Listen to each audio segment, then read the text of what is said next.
Primera de Corintios capítulo 11, vamos a leer a partir del versículo 23, ¿vale?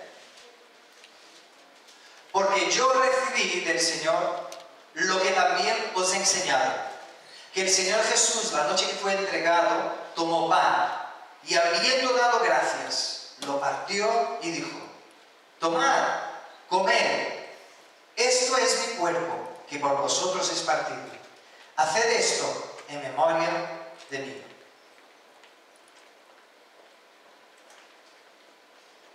Seguimos en el 24. No, el 25, ¿no? Y asimismo tomó también la copa después de haber cenado, diciendo: esta copa es el nuevo pacto de mi sangre. Haced esto todas las veces que la bebiereis, en memoria de mí. Así pues, todas las veces que comiereis este pan y bebiereis esta copa, la muerte del Señor anunciáis hasta que Él venga. La muerte del Señor anunciáis hasta que Él venga. Vamos a orar. Padre, te damos gracias por tu palabra. Gracias, Señor, porque es vida, porque es poder que cambia nuestro corazón, lo más íntimo de nuestro ser, Señor. Te damos gracias por esta palabra, porque es un tesoro para nosotros. Y pedimos, Señor, en este momento, danos la gracia de poder recibirla de la misma manera que una tierra recibe una semilla.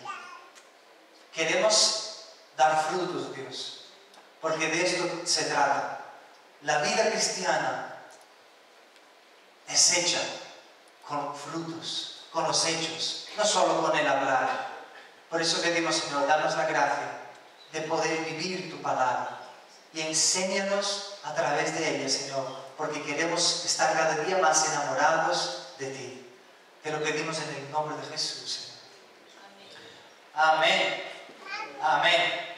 Las 7 voces en la cruz. Ahora yo intentaré ir rápido porque quiero hablar mucho.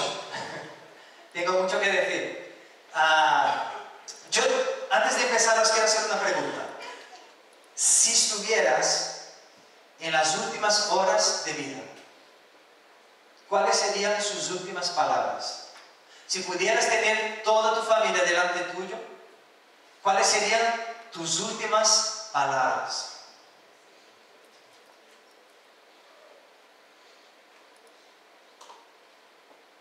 ¿Crees que en este momento hablarías de cosas que son pasajeras? ¿Que son vanidad? ¿Verdad que no? En este momento, si supiéramos que tenemos las últimas horas de vida y tuviéramos nuestra familia delante, hablaríamos algo que fuera muy intenso e importante.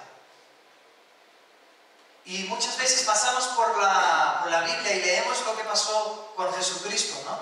Y este es un asunto inmenso, de inmenso interés para todos los que en oración leen la palabra de Dios. Pero muchas veces leemos esto y no tenemos en cuenta tan fuerte que fue, ¿no?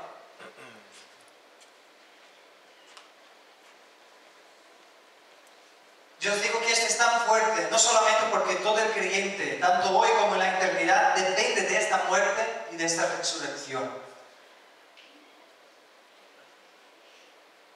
No es solo por esto que es fuerte, sino también debido a su singularidad que trasciende.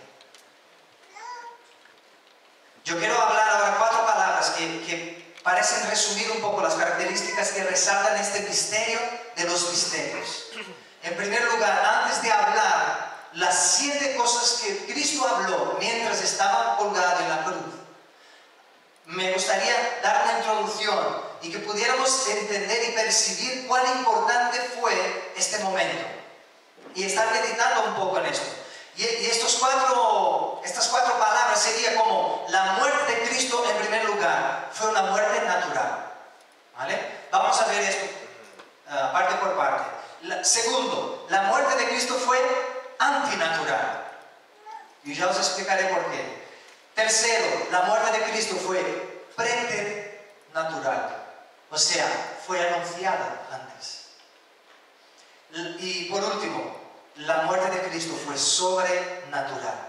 Y yo os haré unos breves comentarios que son necesarios para definir y aumentar nuestra comprensión de este pasaje. En primer lugar, la muerte de Cristo fue natural, ¿vale? Con eso os quiero decir que fue una muerte real. Hay gente que piensa que esto fue un cuento, que no pasó de verdad, que fue como una historia que están en los cuentos. No, fue una muerte real. Y es que estamos tan familiarizados, ¿no?, de escuchar que Cristo murió, que nos parece una declaración simple y ordinaria. Pero la verdad es que lo que vamos a hablar hoy es uno de los principales elementos de admiración para la mente espiritual. Hechos capítulo 2, versículo 23 dice: aquel que fue entregado a manos de inicuos para ser crucificado y asesinado era simplemente el compañero de Jehová. Dice en Zacarías capítulo 13, versículo 7, compañero de Jehová. La sangre que fue derramada sobre el madero maldito era divina. La iglesia de Dios que Él rescató con su sangre, como dice en Hechos capítulo 20, versículo 28. Como dijo el apóstol, Dios estaba con Cristo reconciliando consigo al mundo. Amén. Pero tú me puedes preguntar, pero Luciano, ¿cómo que el compañero de Jehová pudo sufrir? Si es el compañero de Jehová, ¿cómo pudo él sufrir? ¿Cómo lo que es eterno pudo morir? Aquel que en el principio era el Verbo, que estaba con Dios y que era Dios y se hizo carne, como dice en Juan capítulo 1. Aquel que era en forma de Dios se tomó sobre sí la forma de un siervo y se hizo semejante a los hombres, y estando en la condición de hombre se humilló a sí mismo, haciéndose obediente hasta la muerte y muerte de cruz. De esta manera, como se encarnó el Señor de la gloria, Él fue capaz de padecer la muerte, y así fue como Él probó la muerte. Es así como el Verbo, el que creó todo, es el que estaba al principio de todo, creando todas las cosas. Él se hizo hombre y por eso pudo experimentar la muerte. En sus palabras, Él dijo: Padre, en tus manos encomiendo mi espíritu. Y habiendo dicho esto, expiró. Entonces vemos como su muerte fue natural. Y se nos hace mucho más real cuando Él fue sepultado y permaneció 3 días en el sepulcro. Vemos que su muerte fue natural. Amén. Segundo, la muerte de Cristo fue antinatural. ¿Y por qué digo esto? Con esta afirmación quiero decir que ella fue anormal.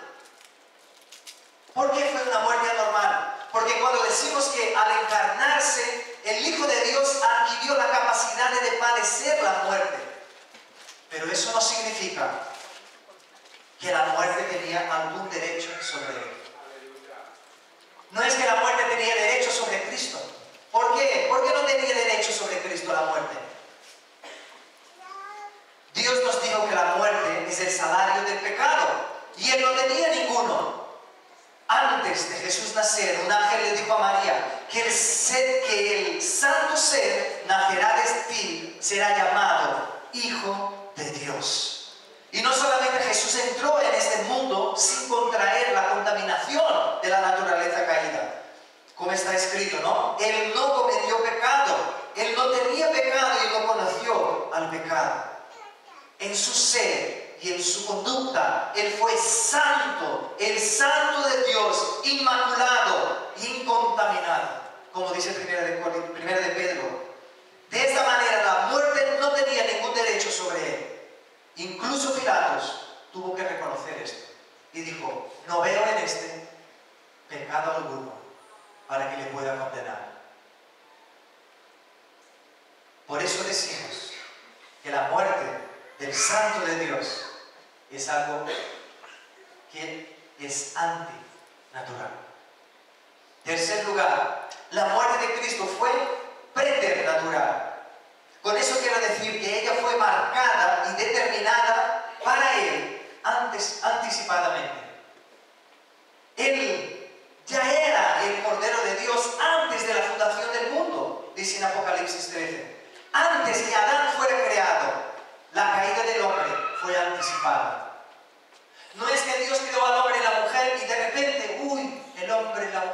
pecado. ¿Y ahora qué vamos a hacer? No pasó así. Dios es omnisciente, Él sabe todas las cosas. Antes de crear al hombre, Él ya sabía que el hombre caería. Él ya sabía que el hombre pecaría y Él ya había preparado el cordero de antemano. Amén. Gloria a Dios. Entonces por eso fue anticipada, y antes de entrar el pecado en el mundo, su salvación había sido planificada por Dios en los eternos consejos de la deidad. Fue ordenado anticipadamente que existiría un Salvador para los pecadores, un Salvador que sufriría, el justo por los injustos, un Salvador que moriría para que pudiéramos vivir. Y como no había otro que fuera suficientemente bueno para pagar el precio por el pecado, el unigénito del Padre, Él se entregó. Aleluya, Él se ofreció como el rescatador. El carácter preternatural de la muerte de Cristo se lleva un buen título, que es el sustentáculo de la cruz. Fue justamente pensando en esta muerte que Dios justamente ignoró. Pasó por alto, como dice la palabra. Romanos 3:25 dice: el Señor pasó por alto, ignoró nuestros pecados y así envió a Cristo para morir en nuestro lugar. Teniendo en cuenta la santidad de Dios, si no fuera por Cristo, si no fuera el Cordero de Dios muerto desde antes de la fundación del mundo, toda la persona que pecara en el Antiguo Testamento debería ser echada al infierno.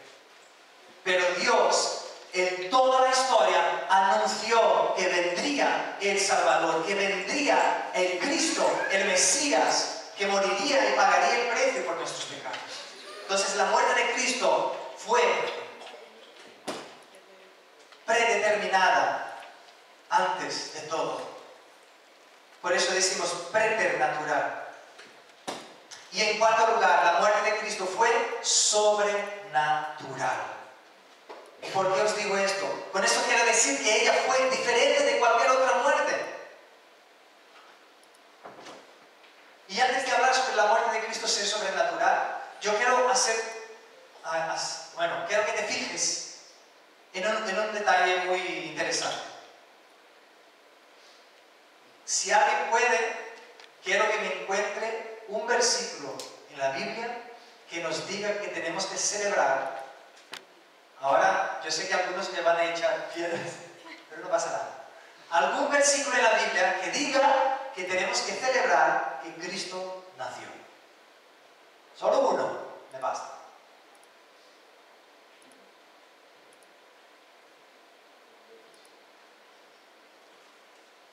No hay. ¿Por qué? Dios no dejó ningún versículo en la Biblia que nos diga que tenemos que celebrar el nacimiento de Cristo.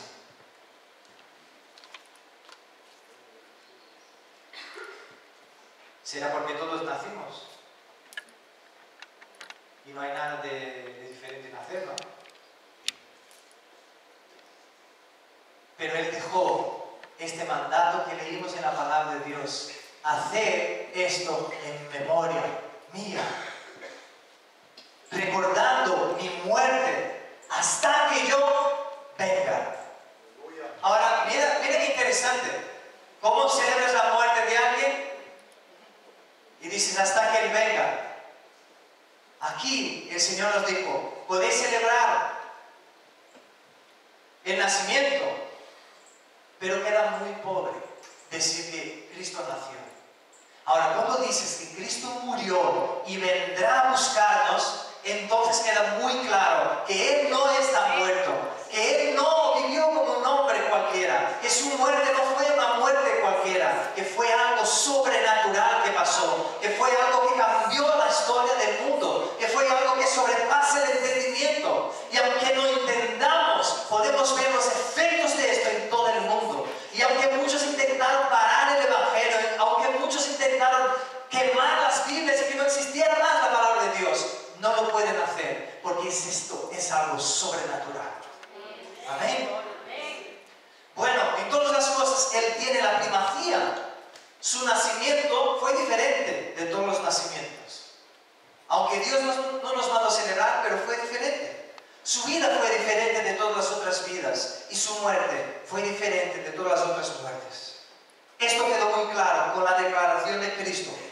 Por eso me ama el Padre, porque yo pongo mi vida para volverla a tomar. Nadie me la quita, sino que yo de mí mismo la pongo. Tengo poder para ponerla y tengo poder para volverla a tomar. Este mandamiento recibí de mi Padre. Esto está en Juan capítulo 10, versículos 17 y 18. Cristo dijo, Él se entregó. Y esta afirmación es tan profunda que vamos a hacer como un pequeño estudio, ¿vale? Detallado de las narrativas de los evangelios, ¿vale? Que revelan que su muerte nos da varias pruebas, que Él se entregó. Y como esto es tremendamente fuerte e impactante para nosotros. En primer lugar, en Juan capítulo 18, no lo vamos a leer porque hay muchos versículos, revela claramente que nuestro Señor dio su vida, que Él no estaba impotente en las manos de sus enemigos. Como a veces muchos piensan, ¿no? Es que estaba agotado, es que lloró, ¿no? Y sudó gotas de sangre, entonces, pobre, estaba allí, vinieron sus enemigos y le cogieron. No. Dice que Él se entregó. Un montón de oficiales de parte de los principales sacerdotes y de los fariseos, guiados por Judas, le buscaban en el Getsemaní. Saliendo a su encuentro, el Señor Jesús les pregunta, ¿a quién buscáis? ¿Quién de nosotros haría esto? Si sabéis que hay gente que te persigue y te busca para matarte, ¿quién preguntaría? ¿A quién estás buscando? Yo no sé tú, pero yo creo que ya estaría a unos 3 kilómetros ya. Y Cristo, mira, les preguntó, ¿a quién buscáis? Y la respuesta fue, a Jesús de Nazaret. Y entonces nuestro Señor expresó su inefable título de deidad, aquel nombre por el cual Jehová se reveló a Moisés en la zarza ardiente. Les dijo, yo soy. No es un pobre, no es una ahí que está casi muriéndose ya de tristeza porque se va a la cruz. No, era un valiente Jesús, el Hijo de Dios, que se estaba entregando porque así lo quiso. Aleluya. Gloria a Dios. Y el resultado fue impactante. No sé si os acordáis, pero estos oficiales se quedaron aterrorizados. Ellos estaban en la presencia de la deidad encarnada y fueron tomados por una breve conciencia de la majestad divina. No sé si os acordáis, se quedaron todos postrados. Cuando Él dijo, yo soy, tuvieron un breve instante de una conciencia de decir, Él es el Hijo de Dios. Se queda muy claro aquí que nuestro bendito Salvador podría haberse fugado tranquilamente. Mientras ellos se postraban, le podía salir y decir, bueno, ya habéis entendido cómo funciona la cosa, ¿no? Yo soy el yo soy. Pero no. No es esto lo que pasó. Nuestro Salvador se entregó y fue llevado como un cordero al matadero. Segunda cosa que vemos en los evangelios. Volvemos ahora a Mateo capítulo 27, versículo 46. Vamos a leer este versículo, si movemos un poco la Biblia. Mateo capítulo 27, versículo 46.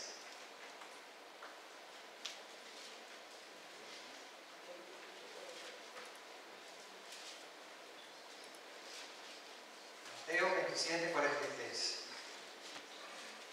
Uno de los versículos más solemnes, ¿no?, de la Biblia. Dice, cerca de la hora novena, Jesús clamó a gran voz, diciendo, Elí, Elí, lama sabactani. Esto es, Dios mío, ¿por qué me has desamparado? Ahora las palabras que quiero que te fijes son que dice que clamó a gran voz. Clamó a gran voz. Ahora, ¿por qué es que el Espíritu Santo nos cuenta que el Salvador pronunció este terrible clamor a gran voz? Seguro que hay un propósito en esto. Y esto se queda todavía más evidente cuando nos damos cuenta que está escrita la misma expresión 4 versículos más abajo. En el mismo capítulo, mas Jesús, habiendo otra vez clamado a gran voz, entregó su espíritu.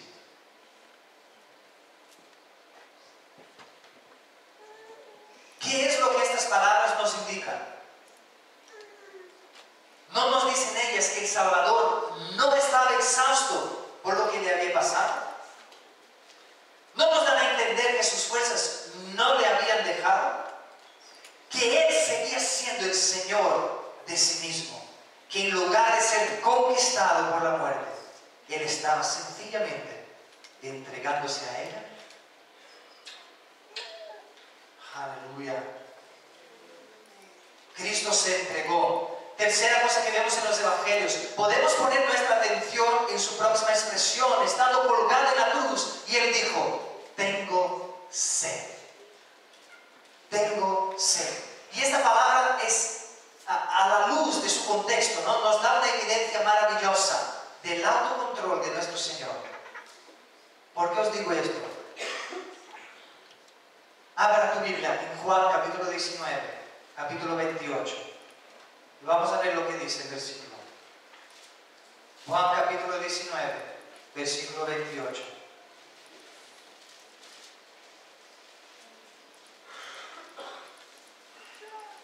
Dice: después de esto, sabiendo Jesús que ya todo estaba consumado, dijo: para que la escritura se cumpliese, tengo sed. Desde los tiempos antiguos estaba escrito que ellos le darían vinagre mezclado con hiel para que bebiera. Y para que esta profecía pudiera cumplirse, Él exclamó: tengo sed. Como esto nos deja claro que Cristo tenía plena facultad mental, o sea que sus terribles sufrimientos no le habían trastornado o perturbado, mientras permanecía colgado en la cruz. Al final de la hora sexta, su mente se recordó de la palabra profética que hablaba de su pasión, ejecutando las profecías que serían cumplidas. Quedaba solo una por hacer. Y esto está en el Salmo 69, 21. Vamos a leer lo que dice este Salmo. Salmo 69, 21. Salmo 69, 21.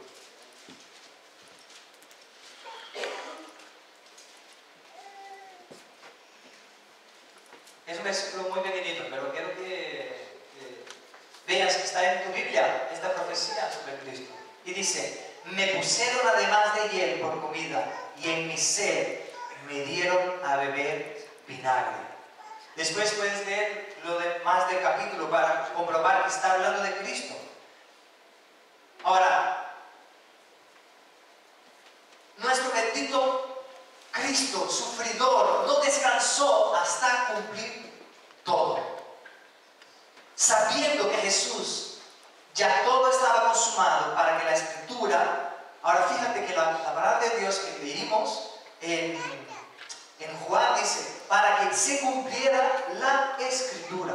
No dice las escrituras, porque hacía mención justamente a esto, la escritura, donde ponía que le daría vinagre.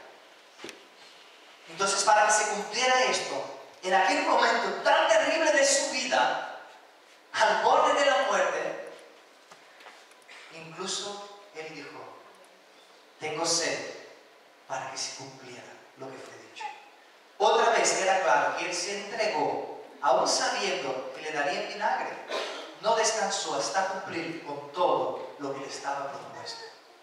¡Qué muerte tan sobrenatural! ¿Quién de nosotros, después de habernos dado una paliza, después de haber cargado una cruz, después de haber estado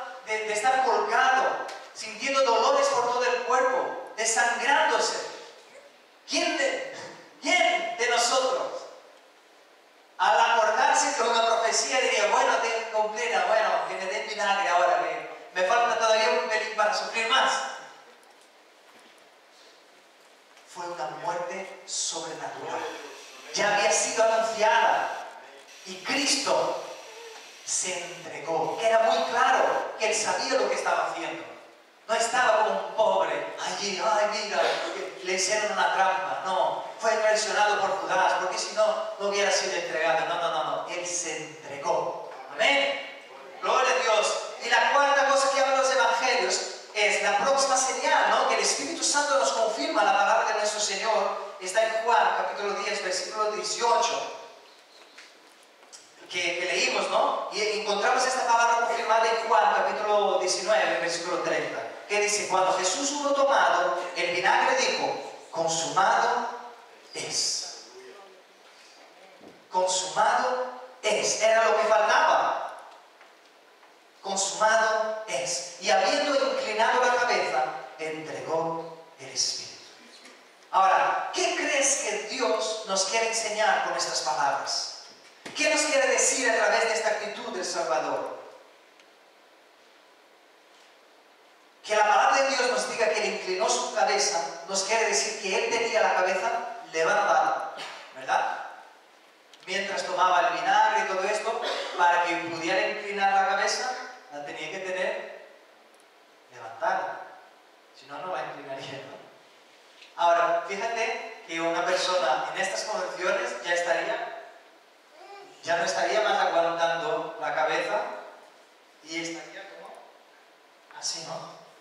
Y uno estando así, ¿cómo podrá inclinar la cabeza? ¿No? Estando colgado. Dice que él estaba tomando el vinagre y luego inclinó la cabeza después de entregar su espíritu. Tremendo, tremendo. Observa el verbo aquí que dice inclinando la cabeza, o sea, la cabeza no se bajó sola. No dice aquí y luego se le cayó, ¿no? La cabeza. Dice, inclinó la cabeza. Una vez más dejando claro cuán sublime fue su actitud aún sobre el madero. Seguramente fue su majestuosa actitud sobre la cruz que hizo con que el centurión dijera, verdaderamente, este es el Hijo de Dios. Amén. Gloria a Dios. Os he hablado al principio sobre las 7 voces de la cruz, ¿vale? Esta es una introducción. Os hablaré un poquito de la primera, ¿vale? La primera voz en el madero, la primera voz en la cruz es la voz del perdón. Lucas capítulo 23, versículo 34 dice, y Jesús decía, Padre, perdónalos, porque no saben lo que hacen. Lucas 23, 34, Jesús decía, Padre, perdónalos, porque no saben lo que hacen. El hombre se había portado con Cristo de la peor manera que se podía portar. Aquel por quien el mundo fue creado, vino al mundo, mas el mundo no le conoció. El Señor de la gloria había habitado entre los hombres, pero fue rechazado. Los ojos ciegos por el pecado no pudieron ver en él ninguna belleza por la cual pudiera ser deseado. En su nacimiento no había ninguna habitación disponible para él. Lo que anunciaba cómo sería el trato que recibiría de los hombres. Poco tiempo después de nacer, Herodes le buscó para matarlo.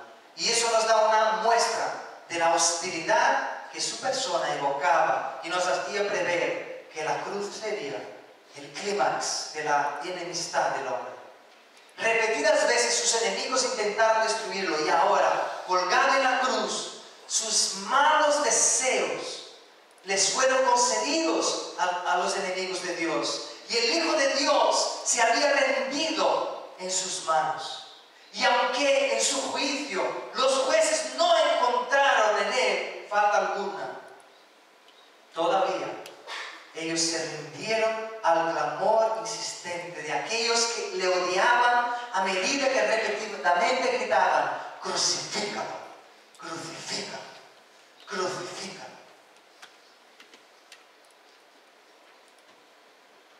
Una acción bárbara de estos hombres.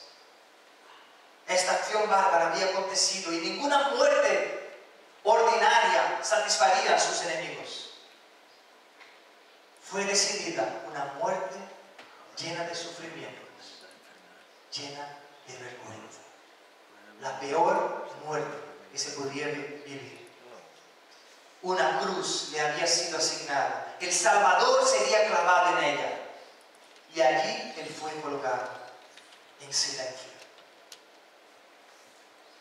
Mas en este instante sus labios pálidos se movieron.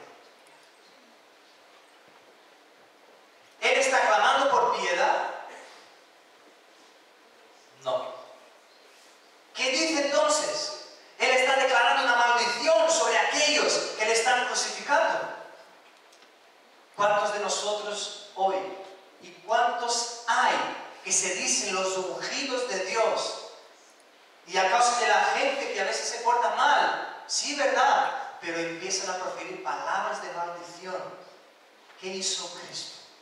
Colgado en la cruz, ¿profirió palabras de maldición? No. Él está orando. Orando por sus enemigos. Y Jesús decía: Padre, perdónalos, porque no saben lo que hacen.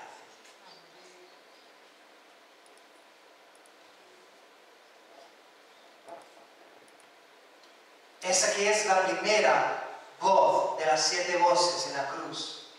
Nuestro Señor toma una actitud de oración.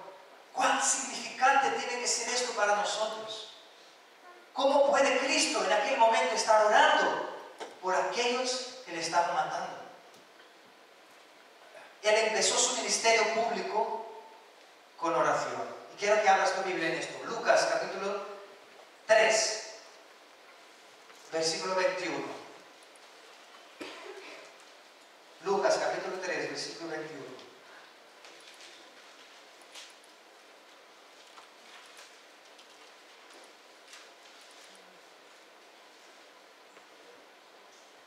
Aleluya. Aconteció que cuando todo el pueblo se bautizaba, también Jesús fue bautizado. Y fijaos en el detalle, que no me había dado cuenta. Dice la palabra: y orando, el cielo se abrió. Yo desde niño creía que cuando él fue para ser bautizado, de repente, ¿no?, vino la voz del cielo. Pero aquí nos da una información tremenda. Dice: orando. Fue la primera vez que él oró delante de los demás. O sea, él empezó su vida, el ministerio de servir a las personas con una oración. Orando, el cielo se abrió. Y aquí le vemos cerrando su ministerio también en la cruz, diciendo: Padre, perdónalos. O sea, haciendo también una oración. Seguro que Él nos dejó este gran ejemplo. Aquellas manos ya no ministrarían más al enfermo, pues estaban clavadas en el madero. Aquellos pies ya no podrían llevarle a hechos de misericordia, porque estaban atados al madero cruel. Él ya no podía ocuparse de instruir a los apóstoles, pues ellos habían huido. ¿Qué hizo Él para ocuparse? ¿Qué harías tú si estuvieras colgado en un madero en este momento? ¿Qué hizo Cristo para ocuparse? Actuó con el ministerio de la oración. Qué tremenda lección para nosotros. Quizás me oyes ahora y por alguna razón, ya sea por la edad o por enfermedad o por dudas, piensas que tú no eres capaz de trabajar activamente en la viña del Señor. Pero recuerda, todavía estás vivo. todavía estás en la tierra. Quizás Dios te concede estos días para que te involucres con el ministerio de la oración. Y que el pastor Roberto lo diga amén. Que te involucres. ¿Cuán difícil es que nos pongamos a orar? Porque el diablo, nuestro enemigo, sabe cómo es poderoso cuando un creyente habla con su Padre. Hay un poder tremendo en la oración. Y Cristo nos dejó este ejemplo, ¿no? ¿Qué hizo Él para ocuparse? Actuó el ministerio de oración. ¡Qué tremenda lección! Y quizás Dios te está dando la oportunidad para que también hagas lo mismo. Si eres tentado a menospreciar este ministerio de la oración, recuérdate de tu Salvador. Él oró por los demás, oró por los pecadores y hasta oró en las últimas horas que tuvo de vida. Podría haber hecho muchas otras cosas, pero una de las 7 voces de la cruz es que Él perdonó a través de una oración. Aleluya. Bueno, al orar por sus enemigos, y con esto ya vamos acabando, Cristo no solamente nos puso delante un ejemplo perfecto de cómo debemos tratar a aquellos que nos dañan y nos odian, mas también nos enseñó a nunca considerar algo como más allá del alcance de la oración. Nunca considerar algo más allá del alcance de la oración. Si Cristo oró por sus asesinos, entonces somos animados a orar incluso por el mayor de los pecadores. Jamás pierdas la esperanza. Yo te pregunto, ¿sientes que estás malgastando tu tiempo si sigues orando por aquel hombre, por aquella mujer, por aquel hijo obstinado a pecar? Su situación parece que se queda cada día más sin esperanza. ¿Te da la impresión como si ellos estuvieran más allá del alcance de la misericordia divina? Si es así, yo te digo, recuérdate entonces de la cruz. Cristo oró por sus enemigos. Aprenda a mirar todo como estando al alcance de oración. Aprenda a mirar todo como estando al alcance de la oración. ¿Sabe? Hay muchas situaciones en esta vida que nosotros no tenemos el control sobre ellas. Y son las que son más difíciles para nosotros. Y las que Dios más trabaja en nuestro corazón. Pero son justo en este momento que no debemos de estar intentando hacer 1.000.000 de cosas, sino que debemos orar. Debemos de orar al Señor. ¿Y cuántas veces pasamos por luchas y hacemos todo? Y al último decimos, bueno, ya no me queda más. Ahora voy a orar, a hablar con Dios, a ver si me ayuda. Recuérdate, aprenda a mirar a todo como estando al alcance de la oración. Todo, puedes orar por todo.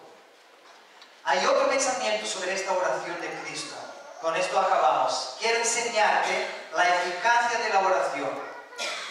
Esta oración de Cristo en la cruz por sus enemigos recibió una respuesta marcada y definida. La respuesta se ve en la conversión de las 3.000 almas en el día de Pentecostés. Y concluyo esto al leer Hechos, capítulo 3, versículo 17. Vamos a leer Hechos, capítulo 3, versículo 17.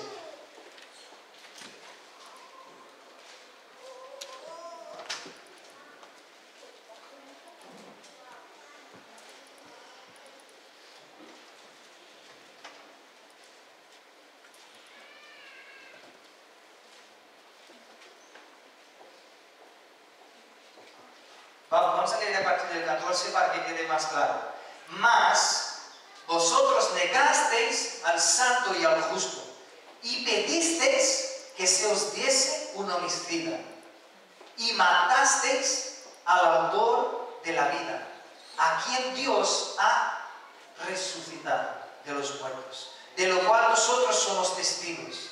Y por la fe en su nombre, a este que vosotros veis y conocéis, le ha confirmado su nombre y la fe que es por él, que por él ha dado a esta completa sanidad en presencia de todos vosotros. Y el 17 dice, más ahora, hermanos, sé que por ignorancia lo habéis hecho, como también vuestros gobernantes.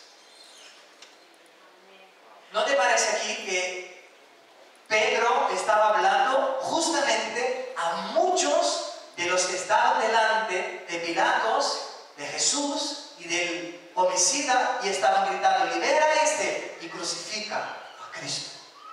¿Sí o no? Pero dice aquí que por ignorancia. Ahora fijaros bien que Cristo, las palabras de Cristo fueron, no sabe lo que hace. Gloria a Dios. Gloria a Dios. Palabras de Cristo en la cruz, no sabe lo que hace. Aquí está la explicación divina de tanta gente que se convirtió en aquel simple sermón. No fue la elocuencia de Pedro que causó esto, mas la oración de nuestro Señor. Y lo mismo es verdad para nosotros. Cristo oró por ti y por mí, antes mismo de que creyéramos en Él. Para terminar, vamos a abrir Juan, capítulo 17, versículo 20. Juan 17, 20. Cristo oró por nosotros, por ti y por mí. 17, 20.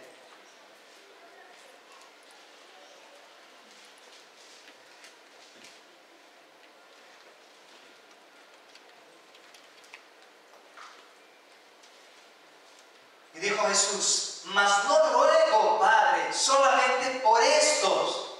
¿Estos quién? ¿Quiénes estaban delante de Él? Los apóstoles.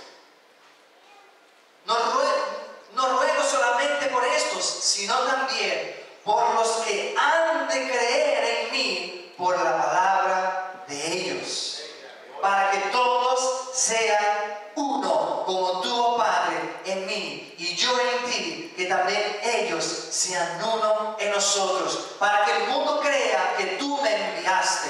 La gloria que me diste, yo les he dado, para que sean uno, así como nosotros somos uno. Aleluya, aleluya. Una vez más, disfrutamos de este ejemplo perfecto. Disfrutemos de este ejemplo perfecto de Cristo. Empezó su ministerio con la oración y lo cerró con la oración. No tengas en cuenta la oración como algo muy simple. Y además de orar, Cristo oró por sus enemigos. Porque orar por aquellos que nos bendicen, bendecir a aquellos que nos bendicen, es fácil. Pero demostramos el amor de Dios en nuestro corazón cuando oramos incluso por aquellos que nos persiguen, por aquellos que nos maldicen. Entonces yo te animo en esta mañana a que dejes que el Espíritu de Dios te mueva a orar incluso por aquellos que te persiguen y a bendecirles y a ser un instrumento de bendición en sus vidas también.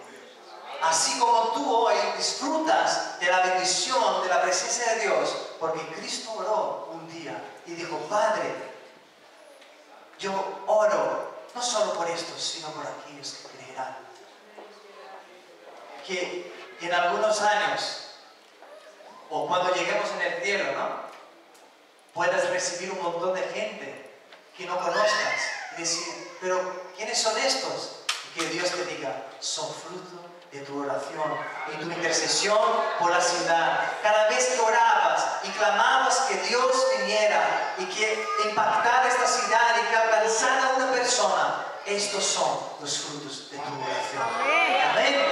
Aleluya, gloria a Dios. Ponte de pie, vamos a hacer